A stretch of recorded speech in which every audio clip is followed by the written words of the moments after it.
Hi dears, welcome to our channel. എല്ലാവർക്കും പുതിയൊരു വീഡിയോയിലേക്ക് സ്വാഗതം. അപ്പോൾ സർജറി കഴിഞ്ഞ് ഏകദേശം ഓക്കെ ആയിട്ട് ഞാൻ പിന്നെയും വന്നിരിക്കുകയാണ്.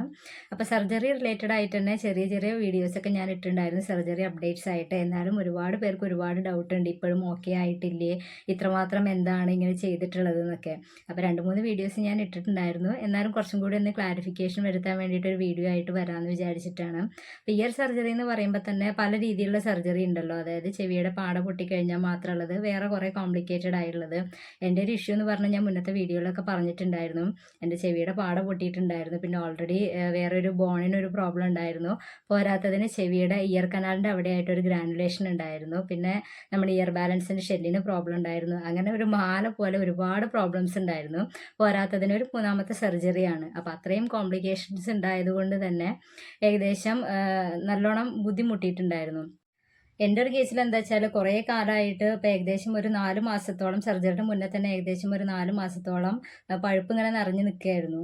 അപ്പോൾ മുന്നേ ഉള്ള പ്രോബ്ലം ആയതുകൊണ്ട് തന്നെ ഇടയ്ക്കിടയ്ക്ക് ഇൻഫെക്ഷൻ വരും. അപ്പോൾ നമ്മളിങ്ങനെ പഴുപ്പ് ക്ലീൻ ചെയ്തുകൊണ്ടിരിക്കുകയെന്ന് മാത്രമേ ചെയ്യാൻ പറ്റിയിരുന്നുള്ളൂ. അപ്പോൾ അതുകൊണ്ട് തന്നെ പഴുപ്പൊക്കെ നമ്മുടെ എല്ലിൻ്റെ ഉള്ളിലേക്ക്, ചെവിയുടെ ബോണിൻ്റെ ഉള്ളിലേക്കൊക്കെ കയറിയിട്ടുണ്ടായിരുന്നു. അപ്പോൾ അത്രയും ബുദ്ധിമുട്ടായതുകൊണ്ട് തന്നെ അപ്പോൾ എനിക്ക് ചെയ്തിട്ടുണ്ടായിരുന്നത് മാസ്റ്റോയിഡക്ടമിയാണ്. അതായത് നമ്മുടെ ചെവിയുടെ എല്ലിൻ്റെ ഉള്ളിൽ പഴുപ്പ് കയറിയിട്ടുണ്ടെങ്കിൽ അത് ഡ്രില്ല് ചെയ്ത് അതും കൂടി പുറത്തെടുക്കണം. പിന്നെ അതുപോലെ തന്നെ ചെവിയുടെ പാടയും ഓൾറെഡി പൊട്ടിയിട്ടുണ്ടായിരുന്നു, അപ്പോൾ അതും റീപ്ലേസ് ചെയ്യണം. പിന്നെ ഞാൻ നേരത്തെ പറഞ്ഞ എല്ലാ പ്രശ്നങ്ങളും ഉണ്ടായിരുന്നു. ഇതെല്ലാം കൂടിയിട്ടാണ് സർജറി ചെയ്തത്. അപ്പം അതുകൊണ്ട് തന്നെ എന്നെ സംബന്ധിച്ച് അത് ഭയങ്കര ബുദ്ധിമുട്ടായിരുന്നു. പോരാത്തതിന് 3ാമത്തതും കൂടി ആയി കഴിഞ്ഞപ്പോൾ എൻ്റെ സ്റ്റിച്ചിനും വല്ലാണ്ട് പ്രോബ്ലം വന്നു. ഇപ്പോൾ സർജറി കഴിഞ്ഞിട്ട് ഏകദേശം ഒരു 2 മാസമായി. ജൂലൈ 2-നായിരുന്നു സർജറി. പക്ഷേ നമ്മൾ സ്റ്റിച്ച് എടുക്കാൻ പോയി കഴിഞ്ഞപ്പോൾ എങ്ങനെയാണെന്ന് അറിയില്ല, സ്റ്റിച്ചിൻ്റെ ഭാഗത്ത് 2 മുടി വന്നിട്ടുണ്ടായിരുന്നു. അതുകൊണ്ട് സ്റ്റിച്ച് പിന്നെയും പഴുത്തു, പിന്നെയും ബാൻഡേജ് ഇടേണ്ടി വന്നു. ഇപ്പോഴും നിങ്ങൾക്ക് കാണിച്ചു തരാൻ പറ്റില്ല, കാരണം ഈ ഭാഗത്ത്, ചെവിയുടെ ഈ ഭാഗത്ത് ഇപ്പോഴും ഇങ്ങനെ മുറിവ് ഉണങ്ങിയിട്ടില്ല. പിന്നെ അതുപോലെ തന്നെ സർജറിയുടെ ഭാഗമായിട്ട് നമ്മൾ ചെവിയുടെ ഇവിടെയൊക്കെയാണ് മുടി വെട്ടിയിട്ടുണ്ടായിരുന്നു കേട്ടോ. ഇതൊക്കെ ഏകദേശം ഇങ്ങനെ വളർന്ന് ഇത്രത്തോളമൊക്കെ എത്തിയിട്ടുണ്ട്. ഇത് ഇവിടെ മുതലുണ്ടല്ലോ, അപ്പോൾ ഇവിടുത്തെ മുടികളൊക്കെ ഏകദേശം വളർന്നു. അതേപോലെ തന്നെ ബാക്കിലും ഉണ്ട്. ഇപ്പോഴും നമ്മളിങ്ങനെ സ്ലൈഡൊക്കെ വെച്ച് സെക്യൂർ ചെയ്ത് വെച്ചിട്ടുണ്ട്, കാരണം മുറി ഉണങ്ങാത്തത് കാരണം കൊണ്ട് തന്നെ അവിടെ നിന്ന് മുടി വീണ് കഴിഞ്ഞാൽ പിന്നെയും പഴുപ്പാവുമെന്ന് വിചാരിച്ചിട്ട്. സർജറി കഴിഞ്ഞിട്ട് ഏകദേശം ഒരു 24 അവേഴ്സിൻ്റെ ഉള്ളിൽ തന്നെ നമുക്ക് ഹോസ്പിറ്റലിൽ നിന്ന് ഡിസ്ചാർജൊക്കെ കിട്ടി. പക്ഷേ എനിക്ക് എന്താ ഉണ്ടായിച്ചാൽ ഇയർ ബാലൻസിൻ്റെ ഇഷ്യൂ ഉള്ളത് കാരണം കൊണ്ട് എനിക്ക് ഭയങ്കര ബുദ്ധിമുട്ടായിരുന്നു. നടക്കാനോ അല്ലെങ്കിൽ എണീറ്റ് നിൽക്കാൻ പോലും പറ്റിയില്ല. പക്ഷേ എന്നാലും ഒരു രാത്രി ഒരു 12-1 മണിയോട് കൂടിയിട്ടാണ് നമ്മൾ ഹോസ്പിറ്റലിൽ നിന്ന് പോകുന്നത്. പക്ഷേ ഹോസ്പിറ്റലിൽ നിന്ന് പോന്നിട്ടും വീട്ടിലെത്തിയിട്ടും ഭയങ്കര വോമിറ്റിങ്ങും അതുപോലെ തന്നെ തലകറക്കായിരുന്നു. എണീറ്റ് നിൽക്കാൻ പോലും പറ്റിയിരുന്നില്ല. അപ്പോൾ ഞാൻ വിചാരിച്ചിട്ടുണ്ടായിരുന്നു, സത്യം പറഞ്ഞു കഴിഞ്ഞാൽ ഇനി പ്രത്യേകിച്ചൊന്നും ചെയ്യാൻ പറ്റില്ല, ഇനി ഇത് മാറില്ല എന്നൊക്കെ. അപ്പോൾ നമ്മൾ തലയിൽ ബാൻഡേജ് ഉണ്ടായിരുന്നു. ബാൻഡേജ് എടുക്കാൻ വേണ്ടിയിട്ട് ഒരു 4 ദിവസം കഴിഞ്ഞിട്ട് പോകുമ്പോഴും എനിക്ക് നടക്കാനൊന്നും പറ്റിയില്ല. അത്രയും ബുദ്ധിമുട്ടി തന്നെ എടുത്തിട്ടൊക്കെയാണ് ഹോസ്പിറ്റലിലേക്കൊക്കെ കൊണ്ടുപോയത്. പക്ഷെ അവിടെ നിന്ന് ഇങ്ങോട്ട് ഒരാഴ്ചയൊക്കെ കഴിഞ്ഞ് കഴിഞ്ഞപ്പോൾ എനിക്ക് തനിച്ച് നിൽക്കാനൊക്കെ പറ്റി. ഇപ്പോൾ ഒരുവിധമൊക്കെ ഓക്കെ ആയി. പിന്നെ നമ്മൾ പറയുന്ന പോലെ തന്നെ ഇവിടെ ഈ ഭാഗത്ത് സർജറി കഴിഞ്ഞ കാരണം നല്ല ജോയിൻറ്റ് പെയിൻ ഉണ്ടായിരുന്നു. പിന്നെ അതുപോലെ തന്നെ ഇവിടെ വായ തുറക്കാനോ സംസാരിക്കാനോ ഒന്നും പറ്റിയിരുന്നില്ല. പിന്നെ ഭയങ്കര പെയിനായിരുന്നു. ഒരു ദിവസം 3-4 പെയിൻ കില്ലറൊക്കെ കഴിച്ചിരുന്നത്. കാരണം രാത്രിയും പകലും ഒന്നും ഉറങ്ങാൻ പറ്റില്ല, തല വെച്ച് കിടക്കാനും പറ്റില്ല, ബാൻഡേജ് ഉള്ള കാരണം. നമ്മൾ തല ഇവിടെ വെക്കുന്ന സമയത്ത് ഇവിടെ കംപ്ലീറ്റ് ഒരു വലിവ് വരും, അപ്പോൾ ഇവിടെ വേദനിക്കും. അപ്പോൾ ഉറങ്ങാനും ഇരിക്കാനും ഒന്നിനും പറ്റാത്തൊരവസ്ഥയായിരുന്നു. പക്ഷേ ഏകദേശം ഒരു 3 ആഴ്ചയൊക്കെ കഴിഞ്ഞപ്പോൾ ഓൾമോസ്റ്റ് ബാൻഡേജ് ഊരി കഴിഞ്ഞപ്പോൾ കുറേയൊക്കെ ഓക്കെ ആയി. ഈ സർജറിയുടെ പെയിൻ, അതുപോലെ തന്നെ സ്റ്റിച്ചിൻ്റെ, പിന്നെ ഉള്ളിലെ വേദന, പോരാത്തതിന് നമ്മൾ അനസ്തേഷ്യയുടെ ഒരു ട്യൂബ് ഉണ്ടാവും തൊണ്ട വഴി ഇറക്കുന്നത്, അതിൻ്റെ ഭയങ്കര വേദനയാണ്. അപ്പോൾ അത് കഴിഞ്ഞിട്ട് ഇപ്പോൾ സർജറി കഴിഞ്ഞ് ഇതൊക്കെ ഓക്കെ ആയി കഴിഞ്ഞിട്ടും എനിക്ക് വെള്ളം കുടിക്കാനും അതുപോലെ തന്നെ ഭയങ്കര തൊണ്ടവേദനയായിരുന്നു. കുറേ സമയം പിടിച്ചു. ശരിക്കും പറഞ്ഞാൽ നേരത്തെ കഴിഞ്ഞ 2 സർജറിനേക്കാളും ഏറ്റവും കൂടുതൽ എനിക്ക് ടെൻഷനും ബുദ്ധിമുട്ടൊക്കെ തോന്നിയത് ഇതിനാണ് കേട്ടോ. പക്ഷേ വേറൊരു കാര്യം ഉണ്ടായി, എന്താ വെച്ചാൽ നമ്മൾ ഹോസ്പിറ്റലിലേക്ക് വിളിക്കുന്ന സമയത്ത് അല്ലെങ്കിൽ ഡോക്ടറാണെങ്കിലും നമ്മൾ എന്ത് കാര്യം പറഞ്ഞു കഴിഞ്ഞാലും നമുക്ക് നല്ല സപ്പോർട്ടീവായിട്ട് നല്ല ആശ്വാസം തരുന്ന രീതിയിലാണ് നമ്മൾ കൂടെ നിന്ന് സംസാരിച്ചിട്ടുണ്ടായിരുന്നത്. അത് മാത്രമായിരുന്നു ആ സമയത്തെ ഒരു പോസിറ്റീവായിട്ടുള്ളൊരു കാര്യം. സർജറിക്ക് മുന്നേ ഉണ്ടായിരുന്ന ടെൻഷൻ എന്താണെന്ന് വെച്ചാൽ, സർജറിയുടെ ഒരാഴ്ച മുന്നേ നമ്മൾ ഹോസ്പിറ്റലിൽ പോയിട്ട് ബാക്കി പേപ്പേഴ്സും അതേപോലെ തന്നെ ബാക്കി ടെസ്റ്റുകളും ഒക്കെ റെഡിയാക്കണമല്ലോ. അപ്പോൾ ആ പേപ്പറിൽ സൈൻ ചെയ്യാൻ വേണ്ടി നേരത്ത് അതിൽ നമ്മൾ സർജറിയുടെ കുറച്ച് കാര്യങ്ങളൊക്കെ എഴുതിയിട്ട് നമുക്ക് സൈൻ ചെയ്ത് കൊടുക്കാണ്ട്. അപ്പോൾ അതിൽ എഴുതിയിട്ടുണ്ടായിരുന്നു സർജറി ഏതെങ്കിലും അതായത് സർജറി കഴിഞ്ഞിട്ടുണ്ടാവണ കുറേ സൈഡ് എഫക്ട്സ് ഒക്കെ ഉണ്ടാവുമല്ലോ. അതുപോലെ അപ്പോൾ ഈ സർജറി ചെയ്ത് കഴിഞ്ഞാൽ മേ ബി, അതായത് നമുക്ക് എന്തെങ്കിലും ഒരു ഫേഷ്യൽ നെർവിന് എന്തെങ്കിലും സംഭവിച്ചു കഴിഞ്ഞാൽ മുഖത്തിന് എന്തെങ്കിലും പ്രോബ്ലംസ് ഉണ്ടാവും. അതേപോലെ തന്നെ പഴുപ്പ് നല്ലോണം ഉള്ളത് കാരണം കൊണ്ട് തന്നെ ബ്രെയിനിൻ്റെ, അതായത് ബ്രെയിനും നമ്മുടെ ചെവിയും തമ്മിലുള്ള ചെറിയൊരു ഗ്യാപ്പ് മാത്രമേ ഉള്ളൂ. അവിടെ എന്തെങ്കിലും പ്രോബ്ലംസ് ഉണ്ടായിക്കഴിഞ്ഞാൽ അതും നമ്മളെ ബാധിക്കും. സത്യം പറഞ്ഞാൽ ഇതൊക്കെ പാടെ വായിച്ച് കഴിഞ്ഞിട്ട് ഇത് ചെയ്യണോ വേണ്ടേ എന്നുള്ളൊരു ഭയങ്കര പേടിയിലായിരുന്നു. പക്ഷെ ചെയ്യാണ്ടിരിക്കാൻ പറ്റില്ല. കാരണം ഞാൻ എൻ്റെ സിറ്റുവേഷൻ പറഞ്ഞിട്ടുണ്ടായിരുന്നല്ലോ. സർജറിയുടെ ഏകദേശം ഒരു 2 ആഴ്ച മുന്നേ അത്യാവശ്യത്തിലധികം ആൻറ്റിബയോട്ടിക് ഡോസ് കൂടിയിട്ട് ശരീരത്തിലേക്ക് എത്തിക്കഴിഞ്ഞത് കൊണ്ട് തന്നെ എൻ്റെ ഇയർ ബാലൻസ് ഒക്കെ പോയി. ഞാൻ പറ്റ കിടപ്പിലായിരുന്നു. അപ്പോൾ എനിക്ക് സർജറി അല്ലാണ്ട് വേറെ ഒരു മാർഗ്ഗം ഉണ്ടായില്ല. പിന്നെ ഈ പറഞ്ഞ പോലെ ഡോക്ടർ നല്ല ഹെൽപ്പ് ചെയ്തു. ഡോക്ടർ പറഞ്ഞിരുന്നത് ഒരു കുഴപ്പം ഉണ്ടാവില്ല.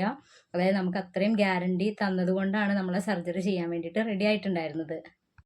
സർജറി കഴിഞ്ഞ ദിവസം വീട്ടിൽ വന്നിട്ട് പിന്നെ ഒരാഴ്ച കഴിഞ്ഞിട്ടാണ് നമ്മൾ തലയിൽ ബാൻഡേജ് അഴിക്കാൻ വേണ്ടി പോണത്. ബാൻഡേജ് അഴിച്ചിട്ട് പിന്നെ നമ്മളെ വീട്ടിൽ വിട്ടു. എന്നിട്ട് പിന്നെ ഒരു 3 ആഴ്ച കഴിഞ്ഞിട്ട് സ്റ്റിച്ച് എടുക്കാൻ വേണ്ടിയിട്ട് പോയപ്പോഴാണ് സ്റ്റിച്ചിൻ്റെ മുകളിൽ ഇങ്ങനെ നല്ലോണം പഴുപ്പുണ്ട്. അപ്പോൾ ആ മുടിയും സ്റ്റിച്ചും എല്ലാം കൂടി എടുത്തു കഴിഞ്ഞപ്പോൾ പിന്നെ അവിടെ വലിയ മുറിവും കാര്യങ്ങളൊക്കെ ആയി. പിന്നെ ഒന്നും ചെയ്യാൻ പറ്റിയില്ല.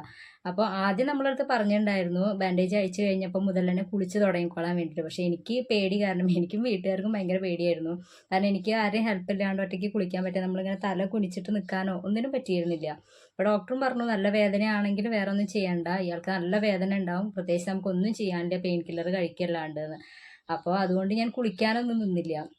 രണ്ടാമത്തെ പ്രാവശ്യം ഇതേപോലെ ബാൻഡേജ് ഇട്ടിട്ട് അഴിച്ചു കഴിഞ്ഞപ്പോൾ ഡോക്ടർ പറഞ്ഞു ഇനി നിർബന്ധമായിട്ടും കുളിച്ചേ പറ്റുള്ളൂ. കാരണം നമ്മളെ തലയിൽ താരനോ അല്ലെങ്കിൽ പൊടിയൊക്കെ പെട്ട് കഴിഞ്ഞാൽ ഇനിയും പഴുപ്പ് വരാൻ ചാൻസ് ഉണ്ടെന്ന് പറഞ്ഞു. അപ്പോൾ വേറെ മാർഗ്ഗമൊന്നും ഇല്ലാത്ത കാരണം കൊണ്ട് പിന്നെ ഞങ്ങൾ കുളിക്കാനൊക്കെ ആയിട്ട് സ്റ്റാർട്ട് ചെയ്തു. പിന്നെ അതുപോലെ തന്നെ മുറിവ് ഇങ്ങനെ ഉണക്കണ്ടായിരുന്നു. സർജറി കഴിഞ്ഞിട്ട് വരുമ്പോൾ നമ്മളെ അടുത്ത് പറഞ്ഞിട്ടുണ്ടായിരുന്നത് ബാൻഡേജ് ഊരിയിട്ട് അടുത്ത ദിവസം മുതൽ നിങ്ങൾക്ക് കുളിക്കാം. ഏകദേശം ഒരു 2-3 ആഴ്ച അല്ലെങ്കിൽ ഒരു മാസത്തോളം വെയിറ്റ് ഉള്ളതൊന്നും പൊക്കാൻ പാടില്ല. അതുപോലെ തന്നെ ചെവിയൊക്കെ നന്നായിട്ട് അടഞ്ഞിരിക്കും. ഒരു 3 ആഴ്ചത്തോളം ചെവി നന്നായിട്ട് അടഞ്ഞിരിക്കും. പിന്നെ ഏറ്റവും കൂടുതലായിട്ട് ഞാൻ ഫേസ് ചെയ്തൊരു ബുദ്ധിമുട്ട് എന്ന് പറഞ്ഞാൽ എനിക്ക് ചെവിയുടെ ഉള്ളിൽ ഭയങ്കര ബഹളമായിരുന്നു. അതായത് ഒച്ചയും പിടിയും കൂട്ടുക എന്നൊക്കെ പറയില്ലേ. കുറേ വിസിലടിക്കുന്ന പോലെ ശബ്ദം ഉണ്ടാവും, ഇല്ലെങ്കിൽ കാറ്റ് വരണ പോലെ, മഴ പെയ്യണ പോലെ. സത്യം പറഞ്ഞാൽ എൻ്റെ ഈ ചെവി അടഞ്ഞിരിക്കുകയാണ്. അപ്പോൾ എനിക്ക് ഇപ്പുറത്തെ ചെവി കൂടെ എന്തെങ്കിലും കേൾക്കുന്നുണ്ടെങ്കിലും അതിൽ കോൺസെൻട്രേറ്റ് ചെയ്യാനോ അത് ക്ലിയർ ആയിട്ട് എന്താണെന്ന് മനസ്സിലാക്കാൻ പോലും പറ്റണില്ല. അപ്പോഴൊക്കെ എനിക്ക് നല്ല ടെൻഷനായിരുന്നു, ഇത് എന്താണ്, കാരണം ഇനി എനിക്ക് ഒന്നിനും പറ്റില്ല എന്നൊക്കെ വിചാരിച്ചിട്ട്. അപ്പോഴും ഞാൻ ഡോക്ടറോട് പറഞ്ഞു. അതുപോലെ തന്നെ കുറേ വീഡിയോസും ഒക്കെ അങ്ങനെ സെർച്ച് ചെയ്തു. അപ്പോൾ മനസ്സിലായി എല്ലാം നോർമലാണെന്ന്. അതുപോലെ തന്നെ പിന്നെ ഉണ്ടായിരുന്നൊരു കാര്യം എന്ന് പറഞ്ഞാൽ നമ്മൾ സർജറി കഴിഞ്ഞിട്ട് ഏകദേശം ഒരു 3 മുതൽ 6 മാസം വരെ ചെവിയിൽ നിന്ന് ഇങ്ങനെ ഒരു ഡിസ്ചാർജ് ഉണ്ടാവും എന്ന് പറഞ്ഞിട്ടുണ്ട്. ആദ്യത്തെ 2 ആഴ്ച നമുക്ക് തല അനക്കാനേ പറ്റിയിരുന്നില്ല. അത്രമാത്രം തല ഇങ്ങോട്ട് തിരിച്ചു കഴിഞ്ഞിട്ടുണ്ടെങ്കിൽ ചെവിയുടെ മുകളിൽ കൂടെയും നമ്മളെ കവിളിൽ കൂടെയും ഇത് കൂടെ ഒക്കെ ഇങ്ങനെ ഒടിച്ചു വരും. അപ്പോൾ കിടക്കുകയാണെങ്കിൽ ചെവിയുടെ നമ്മുടെ ഈ ഭാഗം ഉണ്ടല്ലോ അവിടെ ഫുള്ളായിട്ട് ആ ഡിസ്ചാർജ് നിറഞ്ഞിരിക്കും. ആദ്യമൊക്കെ റെഡായിരുന്നു, പിന്നെ ഒരു യെല്ലോ കളറായി, പിന്നെ നല്ലൊരു കട്ടിയായിരുന്നു. പിന്നെ അതിങ്ങനെ ഒരു 3-ാമത്തെ ആഴ്ച കഴിഞ്ഞപ്പോൾ ആഴ്ചക്കായപ്പോൾ അത് കുറഞ്ഞു വന്നു. ഇപ്പം സത്യം പറഞ്ഞാൽ ഒന്നുമില്ല കേട്ടോ. അപ്പോൾ ഡിസ്ചാർജ് ഒന്നും അങ്ങനെ ഇല്ല. നമ്മൾ ചെവിയിൽ മരുന്ന് ഒഴിക്കുമ്പോൾ മാത്രം ഉണ്ടാവണ ആ ഒരു ഇതുണ്ടാവുമല്ലോ, അത് മാത്രമേ ഉള്ളൂ. പിന്നെ അതിലിടയ്ക്ക് ബ്ലഡ് ഇങ്ങനെ വന്നിട്ടുണ്ടായിരുന്നു, അതായത് ഒരു ബ്ലീഡിങ് പോലെ. അപ്പോൾ ഈ പറഞ്ഞ മാതിരി പിന്നെയും പേടിയായി. അപ്പോൾ പിന്നെ അന്വേഷിച്ചപ്പോൾ പറഞ്ഞു അതൊക്കെ നോർമലാണ്, ഏകദേശം ഒരു 1-2 മാസമൊക്കെ ഇങ്ങനെയൊക്കെ ഉണ്ടാവും, അപ്പോൾ അതിലൊന്നും ടെൻഷൻ ആവണ്ടാന്ന്. അപ്പോൾ ഈ സൗണ്ട് ഉണ്ടാവലും അതുപോലെ തന്നെ ഡിസ്ചാർജ് വരലും ബ്ലീഡിങ്ങും എല്ലാം നോർമലാണെന്ന് അപ്പോഴാണ് മനസ്സിലായത്. പക്ഷേ ഇതൊക്കെ കാണുന്ന സമയത്ത് നമുക്ക് ഭയങ്കര പേടിയാണല്ലോ, ഇനി ഇത് എന്താവുമെന്ന് വിചാരിച്ചിട്ട്. ഇപ്പം ഈ സ്റ്റിച്ചിൽ പഴുപ്പ് വന്നില്ല എന്നുണ്ടെങ്കിൽ ഞാൻ കുറച്ചും കൂടി ഓക്കെ ആയേനെ. ഇപ്പം എൻ്റെ ചെവിയുടെ പിന്നിലിങ്ങനെ ആ മുറിവിൻ്റെ അതുണ്ട്, കുറച്ചും കൂടി മുറിവിൻ്റെ എന്നല്ല മുറിവായിട്ട് ഇങ്ങനെ നിൽക്കുന്നുണ്ട്. അത് ഒഴിച്ചു കഴിഞ്ഞാൽ എനിക്ക് പ്രത്യേകിച്ച് ബുദ്ധിമുട്ടുകളൊന്നുമില്ല. അതായത് ചെവിയിൽ സൗണ്ട് ഉണ്ട്, അത് ഏകദേശം ഒരു 3 മുതൽ 6 മാസം വരെയൊക്കെ ഉണ്ടാവും എന്നാണ് പറയണത്. പിന്നെ അതുപോലെ തന്നെ ഏകദേശം 3 മാസം കഴിഞ്ഞ് ഇതൊക്കെ ഒന്ന് റെഡി ആയി കഴിഞ്ഞാൽ മാത്രമാണ് നമ്മളെ കേൾവിയൊക്കെ ടെസ്റ്റ് ചെയ്യുള്ളൂ. ഇപ്പോഴും എന്നോട് എല്ലാവരും ചോദിക്കും സർജറി കഴിഞ്ഞ് കഴിഞ്ഞാൽ അപ്പോൾ ചെവി കേൾക്കാനുണ്ടോ, ഓക്കെ ആയെന്നൊക്കെ. സത്യം പറഞ്ഞാൽ എനിക്കൊന്നും അറിയാനില്ല. ഈ ഭാഗം ഇങ്ങനെ നമ്മളെ ഒരു അടഞ്ഞ പോലെയാണ്. അപ്പോൾ ടെസ്റ്റ് ചെയ്യാനും പറ്റില്ല എന്നാണ് പറയണത്. അതായത് ഇപ്പോൾ ടെസ്റ്റ് ചെയ്യാൻ പറ്റില്ല, കാരണം ഓൾറെഡി നമ്മുടെ ചെവിയുടെ ഉള്ളിൽ സർജറിയുടെ ഇതായിട്ടുള്ള മരുന്നുകളും കാര്യങ്ങളൊക്കെ ഉണ്ട്. അപ്പോൾ അതൊക്കെ ഒന്ന് ഡിസോൾവ് ആയി പോകാൻ വേണ്ടിയിട്ട് ഏകദേശം ഒരു 3 മാസമൊക്കെ എടുക്കും. അപ്പോൾ അതൊക്കെ കഴിയുമ്പോഴാണ് ഇനി ഉള്ളിൽ കേൾവി ടെസ്റ്റ് ചെയ്യാമെന്നൊക്കെ.